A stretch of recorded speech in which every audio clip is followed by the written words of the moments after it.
चकलापुरा गांव में राणा करके एक आदमी रहता था। राणा ईमानदार और नेक दिल का आदमी था। रोज सुबह भेड़ों को लेकर जंगल की ओर निकल पड़ता। एक दिन की बात है, वो भेड़ चरा रहा था कि अचानक एक तरफ धुआं उठता दिखा। राणा देखकर बोले तो आग जंगल में। अरे कहीं कोई जंगल तो नहीं जला रहा। वो दौड़ता हुआ गया तो देखा एक छोटा सा सांप आग की लपटों में घिरा हुआ था। राणा चौंकते हुए, अरे बाप रे, ये तो छोटा सा सांप है, जल जाएगा रे, मर जाएगा बेचारा। उसने जल्दी से अपनी लकड़ी की छड़ी उठाई और आग में डाल दी। राणा हिम्मत दिखाते हुए, चढ़ बे बबुआ चढ़, जल्दी कर, बोले तो बचा लेंगे तुझे। सांप छड़ी पर चढ़ गया। राणा ने उसे दूर ले जाकर जमीन पर रखा और बोतल से पानी डाल दिया। राणा हंसकर, ऐसा कारे, अब ठंडा पड़ गया तू, जान बचा ली तेरी, अब भागो भागो घर। तभी सांप उसकी तरफ मुड़ा और इंसानों जैसी आंखों से देखने लगा। सांप, बोले तो तुमने मेरी जान बचाई, अब मैं तुझे अपने पिता सांपों के राजा से मिलवाने ले चलता हूँ। राणा हक्का बक्का होकर, कहाँ रे, सांपों के राजा, तू मजाक कर रहा है का? सांप गंभीरता से, नहीं, बोले तो बिल्कुल सच, चलो मेरे साथ। राणा ने अपनी भेड़ों को अपने गधे के हवाले किया और सांप के पीछे चल पड़ा। नदी किनारे चलते चलते वे एक घने जंगल में पहुंचे। तभी सांप एक बड़ी चट्टान के नीचे चला गया। सांप नीचे से आवाज देकर, अरे राणा भाई, बोले तो चट्टान हटाना, नीचे गुफा है।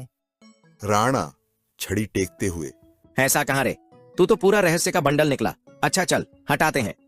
जैसे ही उसने चट्टान हटाई, नीचे सीढ़ियों वाली गुफा नजर आई। राणा नीचे उतरने लगा।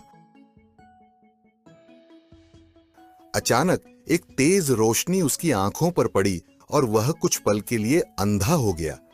राणा आंखें मसलते हुए, हे भगवान, बोले तो ये कहाँ आ गया मैं, इतना उजाला, ये तो सपने जैसा लग रहा है।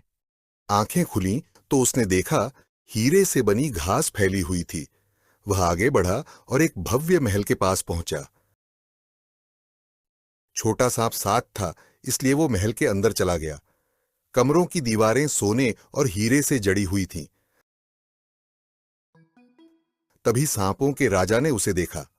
राजा गुस्से से, कौन है ये इंसान? बोले तो किसी ने इसकी अनुमति नहीं ली। छोटा सा पिताजी, यही है जिसने मुझे आग से बचाया था। राजा थोड़े शांत हुए और बोले, राजा, ठीक है, बोले तो इसने हमारे खानदान की जान बचाई है। इसके लिए 2 इनाम हैं। एक, पशुओं की भाषा सीखने की शक्ति, दूसरा, सोने से भरी थैली।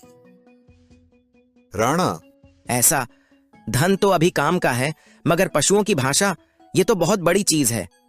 काफी सोचने के बाद राणा फैसला सुनाते हुए, राजा जी, बोले तो पशुओं की भाषा ही दीजिए, सोना तो आता जाता रहता है। राजा ने उसे पास बुलाया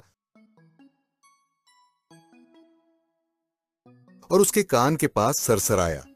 अचानक राणा को सब जानवरों की बातें समझ में आने लगी। राणा आश्चर्य से, ऐसा कहा, बोले तो अब मेरी भेड़ें मुझसे डरेंगी नहीं, बातें भी करेंगी। राणा वापस लौट आया। उसकी जिंदगी पहले जैसी ही थी, लेकिन अब भेड़ों से बातचीत करके उन्हें और अच्छे से संभालता। एक दिन वह पेड़ के नीचे बैठा था, कुछ उदास।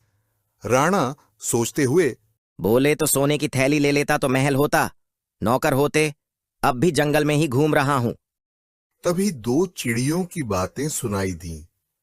पहली चिड़िया, इस आदमी को नहीं पता कि इसी पेड़ के नीचे खजाना दबा है। अगर जानता होता तो अब तक शादी कर चुका होता, बोले तो राजा बना होता। ऐसा कहा। राणा चौंका। राणा खड़े होते हुए, ए चिड़ियों, बोले तो सच्ची बोल रही हो, चलो अब खुदाई करते हैं।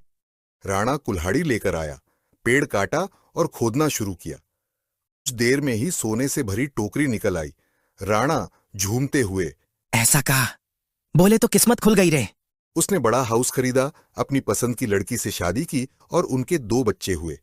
और इस तरह राणा एक समृद्ध और खुशहाल जीवन जीने लगा।